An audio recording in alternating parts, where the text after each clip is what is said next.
103 years. The good Lord above has granted me 103 years on this beautiful earth. I've lived through the Great Depression, watched Neil Armstrong take that first step, and now my grandchildren carry little computers in their pockets. And through all those years, I've witnessed more foolishness than you could shake a stick at, particularly when it comes to what people choose to put in their bodies. My name is Dorthy Jain, and every physician who ever lectured me about my cholesterol levels is 6 feet under. Every single one of them. They waltz in with their prestigious degrees and their latest prescriptions, and they tell you to eat this and avoid that. And half of it is just rubbish bankrolled by some corporation trying to sell you something off a shelf. I'm here to share the truth with you, the genuine truth, the sort of wisdom that gets handed down from your grandmother's grandmother, not from some infomercial on the television set. It isn't about miracle capsules or fashionable diets. It's about the food that comes from the ground, the food the good Lord provided for us. And I've got 7 of them that I've been eating my whole life long. 7 foods that are the reason I'm still planted right here in this chair talking to you today. Now the first one, this is the one people just love to debate about. Coffee. Oh yes, a proper, robust cup of black coffee. I've had one every single morning since I was, I must have been about 15 years old. They warn you it's going to give you heart trouble, make you anxious. Oh, nonsense. What's going to give you heart trouble is fretting over every last little thing. That coffee, it sharpens your mind. It's loaded with what they call antioxidants. It's a wake-up call to your whole body that it's time to get moving and get things done. The good Lord wouldn't have made it smell so wonderful if he didn't mean for us to drink it. Just take it black. Don't go loading it up with all that sugar and that powdered chemical creamer. That's just asking for trouble. Second is what I call nature's little jewels. Berries. Any sort you can get a hold of. Strawberries, blueberries, raspberries. When I was a girl on the farm, we'd collect them right off the bushes down by the creek. Nowadays, I buy them at the grocery, but I eat a good handful every single day. They're sweet, but they don't carry that rapid, shaky sugar that breaks you down from the inside out. They're packed with polyphenols. That's a fancy term for what gives them their beautiful color.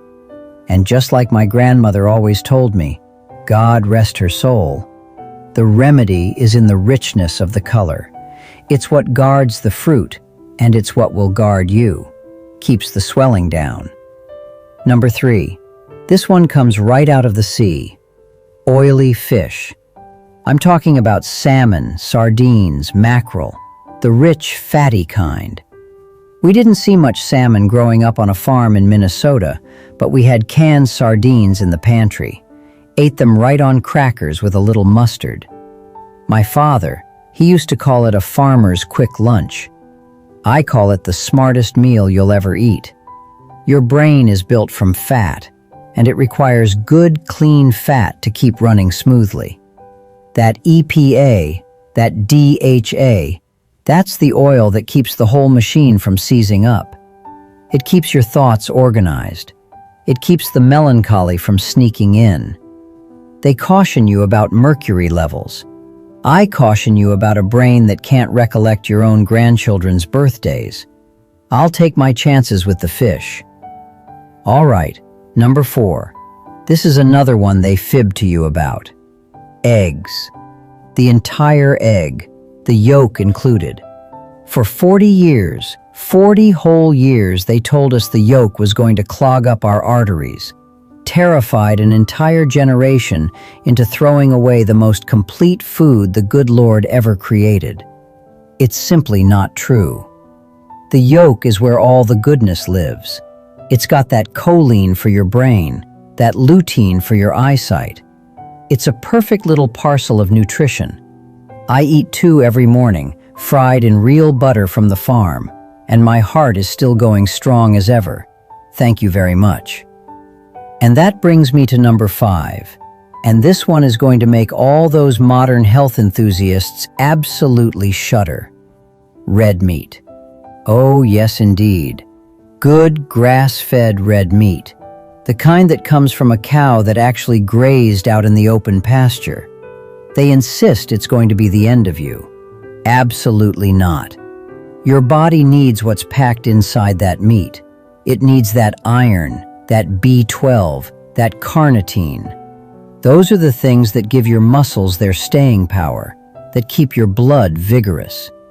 You feeling frail? You feeling worn out? It isn't because you're getting on in years. It's because you're living on skinless chicken and rice cakes. You need the strength that comes from the land, and a cow is simply nature's way of turning grass and sunshine into vitality. It's as plain as that. Number 6. This one's a bit different. Fermented foods. Now, we didn't use that fancy word for it. We called it sauerkraut. We called it pickled vegetables. We called it fresh yogurt from the icebox. It's food that's living and breathing. It's teeming with beneficial bacteria. Your stomach is like a garden bed, and you've got to maintain good, fertile soil. If all you've got is weeds choking everything out, you're going to feel awful. These fermented foods, they replenish the good organisms. They keep your digestion running properly.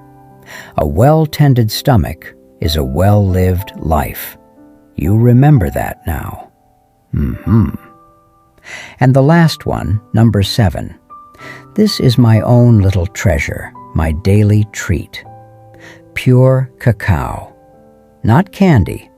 Not that sugary mess you pick up at the checkout line. I'm talking about the real, honest, dark, bitter powder. The sort that tastes like the earth itself mixed with something magical. I stir 1 teaspoon into my morning coffee every day. It has something inside it called, what is that word? PQQ. Quite a mouthful, isn't it? But what it does is it tells your body to build new mitochondria, new little power generators. At my age, it brightens your mind. It gives you a little glow. It's the finest kept secret I know. So there you have it. Coffee, berries, oily fish, eggs, red meat, fermented foods, and cacao. That's my list. It isn't what they're advertising on the television. It's the very opposite of what they're advertising, but it's the truth. It's the food that made me, the food that has kept me here for longer than a century. But I'm going to tell you one more thing, and this part is important now. It isn't just about the food. The food is the fuel, but it isn't the engine. The engine is your spirit. You've got to have a reason to rise each morning. You've got to have people you hold dear. You've got to carry a little faith in your heart. You can eat all the grass-fed beef in the world, but if your soul is heavy with grudges, you're going to get ill. So you let things go. You find laughter even in the hard times. You sit out on the back porch and you watch the evening sky turn pink. You thank the good Lord for one more precious day. You do that, and you eat your eggs, and you just might stay around for quite a good while. Now, if you'll pardon me, it's just about time for my coffee.